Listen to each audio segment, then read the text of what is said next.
When we hear about massive AI failures, it's easy to imagine some kind of rogue code or machine that's gone wild. But the truth? It's almost never that dramatic. The real story, the one that every single stakeholder, investor, and board member needs to hear, is about completely predictable and preventable gaps in governance. So let's dive in and look at some real-world examples to see what we can learn from some very, very costly mistakes. Okay, just a quick but important note before we go any further. This is part 13 of a 15-part overview based on a really comprehensive research report called A Stakeholder's Guide to Assessing an Organization's AI Readiness, Governance, and Risk Mitigation Strategies, which was published by Virtualization Options LLC. Now, as you can probably guess, we're only scratching the surface here. And of course, please remember, this is not legal, financial, or investment advice, and it doesn't come with any kind of warranty. And this quote really gets to the heart of the matter. The catastrophic failures we're about to break down, well, they weren't some unavoidable cost of doing business or the price of innovation. They were preventable. This was a failure of basic risk management, a failure of governance, and a failure of simple oversight.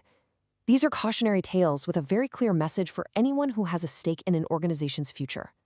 All right, let's open our first case file, Exhibit A, Hidden Algorithmic Bias. This is what happens when an AI system that's supposed to be fair and objective actually ends up hardwiring our own human biases into its code, and the fallout for companies' reputation can be absolutely devastating. So picture this. A huge tech company decides to build an AI to make hiring more efficient. The goal? To automate resume screening. Sounds great, right? Well, the reality was a PR nightmare. The AI literally taught itself to be sexist. Because it was trained on 10 years of the company's own hiring data that was already skewed towards men, the system learned to automatically penalize resumes that mention the word women's and even downgrade graduates from all women's colleges. It didn't just find bias, it automated it. And here's the thing that's just so striking. This was so avoidable. I mean, look at the root causes on the left. Bias training data? That's fixable. The prevention strategies on the right? These aren't some futuristic AI concepts. We're talking about standard business practices. A basic data audit would have screamed that the data was skewed. A standard disparate impact analysis, which is really just a way to check if a process is hurting one group more than another, would have caught this long before it ever saw a real resume. This wasn't an AI problem. It was a basic governance failure. But it doesn't stop there. Let's look at another piece of evidence, this time from the world of financial services. A company rolls out a shiny new innovative credit card. The goal is a super smooth, modern user experience. But the reality? A massive social media firestorm. Why? Because the algorithm was giving men credit limits that were sometimes 20 times higher than their own wives, even when the women had better credit scores. This case is a perfect illustration of a slightly different but just as dangerous set of governance failures. The algorithm was a total black box. Even the people who built it couldn't explain why it was making these sexist decisions. There was no system in place to monitor for these kinds of problems after the card launched. And when people started complaining, the company's first reaction was to get defensive. Simple things like fairness testing before launch and having a clear plan for handling complaints could have prevented this entire mess. Okay, let's raise the stakes now. We're moving on to Exhibit B.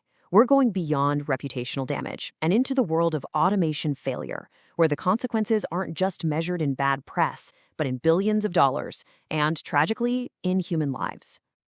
Let's just let this number sink in for a second. $20 billion. That was the direct financial hit from a single automation failure in the aerospace industry involving a new passenger jet. And that number, as staggering as it is, doesn't even begin to account for the incalculable cost of the 346 lives that were lost. This is the level of financial risk we are talking about when governance fails. So how did this happen?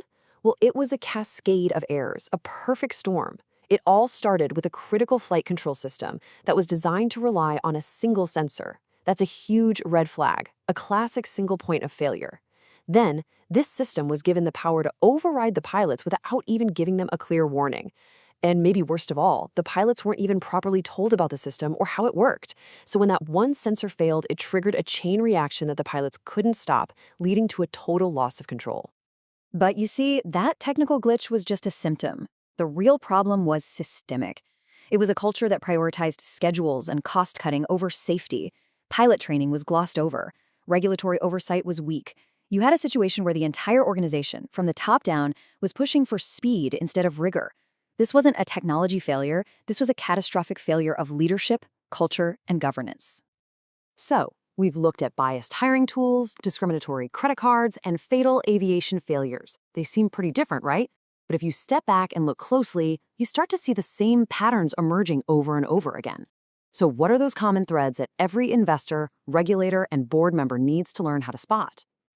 It really boils down to just a handful of recurring issues. You've got inadequate testing for bias, just like with that hiring tool. You have a lack of transparency, a black box system that no one can explain, like the credit card algorithm. You see crucial systems missing basic redundancy and projects being rushed out the door to meet a deadline, both of which were at the heart of that aerospace disaster. And underlying it all, a culture that ignores internal warnings. These are the bright red flags of AI risk. This brings us to the big, multi-billion-dollar question. How do you make sure your organization avoids becoming the next cautionary tale? How do we move from just talking about these failures to actually building systems and processes that prevent them? Well, it's not about hoping for the best, it's about having a plan. The answer lies in building a structured, multi-layered defense. There's no single magic bullet here. It's about creating a framework for prevention, a defense in-depth strategy that tackles risk from every single angle. This framework starts with strong technical controls, like the rigorous testing that would have flagged the resume bias immediately. Next, you add a critical layer of human oversight, making sure a human is always in the loop for big decisions, which could have prevented a computer from overriding a pilot.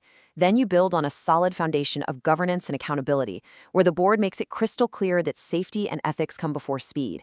You also need a documented incident response plan, so you're not scrambling and defensive like the credit card company was. And finally, you have financial protections like insurance as your last line of defense. You see how each layer is a direct countermeasure to the failures we've just discussed? So let's end on this. For any stakeholder, the question you should be asking isn't if an AI system is going to fail in some way, it's when. And when it does, how prepared is your organization to handle it? Is the governance in place? Is the culture right? Because that is the true test of AI readiness.